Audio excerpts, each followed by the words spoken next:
All right, welcome back to Hoop Hierarchy. This is KC coming to you with the final video preparing for the March Madness tournament. So, with this video, I am going to be ranking popular upset picks by their odds to win. So, basically, these are mid-major programs that are ranked a lower seed that a lot of people have been putting in their bracket as a first-round upset. And today I'm going to be talking a bit about why or why not I believe that they have a good chance to pull off that upset in question. Obviously, I believe any of the teams here have at least some chance of doing it because these are considered by the general public as teams that have a good shot. Um, and I think most of them actually do have a chance to pull it off.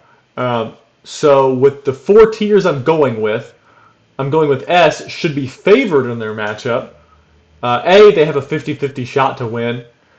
B, not favored, but have a decent chance. And then C, I'm going to say they're unlikely to pull off the upset. So let's get right into that. So the first team I want to talk about is Charleston. So here's a pattern you will see from me when picking the teams that I think could potentially pull off the upset.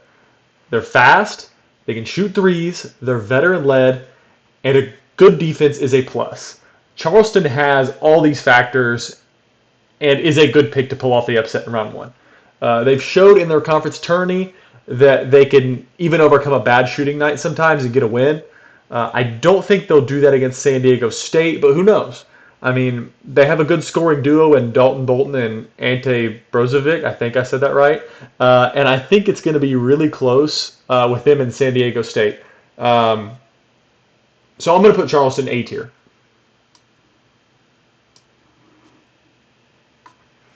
So next up is Furman. Do not sleep on this Furman team. Virginia is vulnerable as a team with an inconsistent offense, and I think Furman can beat them. They're similar to Charleston in the way that they are fast-paced and launch threes often. I think that's a bad matchup for Virginia. As for the most part, they run a very similar offense to the one that got exposed to UMBC a few years ago. I think these fast, explosive mid-majors give Virginia some issues.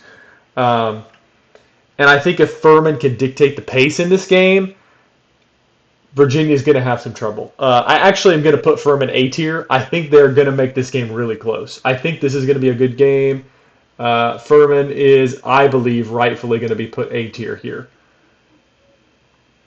Oral Roberts. Oral Roberts is really, really good. In my opinion, they are the best 12 seed. Max Asis is that guy that just an explosive guard that is a key for those mid-major tournament runs. And it's always fun watching the enormous 7'5" guy on a mid-major team give a blue blood trouble too. But that being said, they got absolutely destroyed by the one top team they played in Houston earlier this year. And Houston did it by shutting down Asmus. Oral Roberts doesn't really have that many other go-to guys to help ease up the pressure on him when teams really key on shutting him down.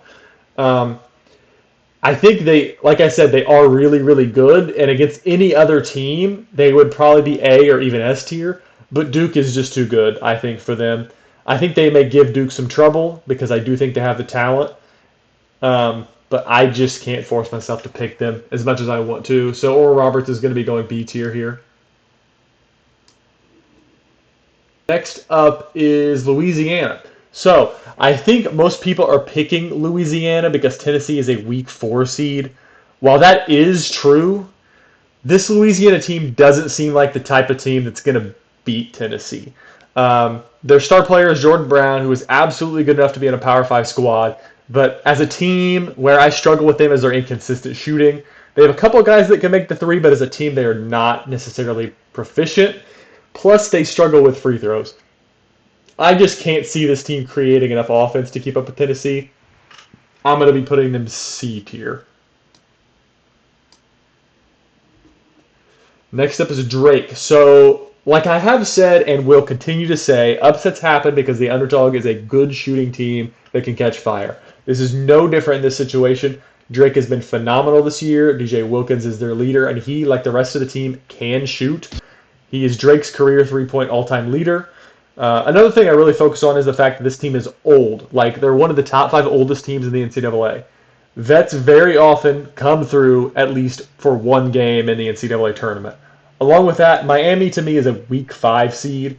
Their big man is hurt and will probably not be fully 100% even if he does play at all. I think Drake should actually be the favorite in this game. I think they are a better team than Miami at this point in the season. I'm saying Drake is S tier. Next up is Kent State. So with Kent State, I think they should be a. I think IU fans should be a bit scared of Kent State. They are electric on offense. I have seen them play a couple times this year, and their guard duo of Sincere Carey and Malik Jacobs is really hard to stop for anyone. They've played good teams close so far this year. I believe it was Gonzaga that they had within 10, and there was another top team that they had in a really close game as well. They can compete with anybody. They get on the glass, which is something that Indiana, other than Trace Jackson Davis, has struggled with a bit this year. And they have other pieces other than their top 2 star players in Myron Thomas and Jalen Sullinger that can cause some issues too. I would be picking IU as I think Trace Jackson Davis will be a bit too much for them to handle, but do not be shocked if Kent State wins this one. I'm going to say B tier. Kent State does have a chance here. So next up is VCU. Some people have been picking VCU, but I'm just not seeing it with VCU. I think they're a very good defensive team, but their offense they're just not all that good. The teams I like to pick are, like I said, both good defensively and really explosive offensively. VCU just doesn't have that explosiveness in offense that I think they'll need, especially to beat a good St. Mary's team. It does not help that St. Mary's in general is a better defense than VCU has faced all year long. I'm really not seeing it with VCU. I'm going to be putting them C tier. And then finally, UC Santa Barbara, what I believe to be the toughest 14 seed.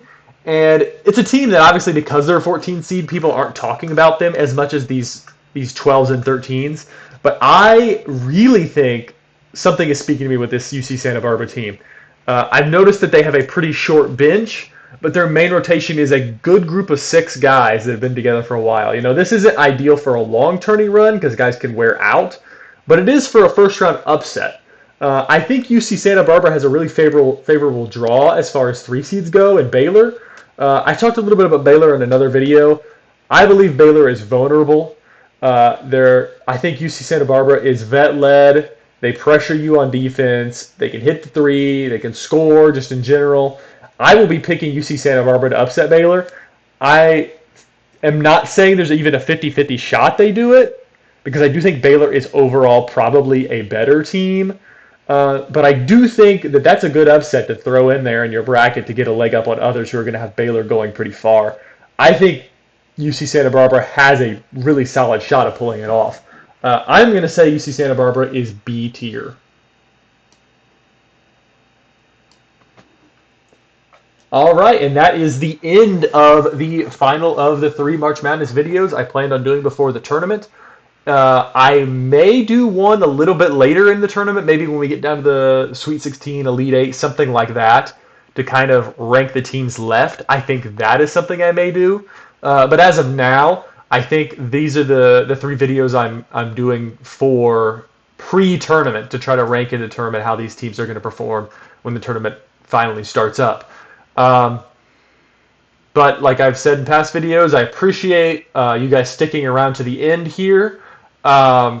This channel is going to be primarily over the span of its lifetime a NBA channel, but I really like watching the NCAA tournament. I do really appreciate NCAA basketball, so whenever I get the opportunity, I'll probably throw in a video like this every once in a while as well. But yeah, I appreciate you guys sticking around, and I hope you enjoyed this video.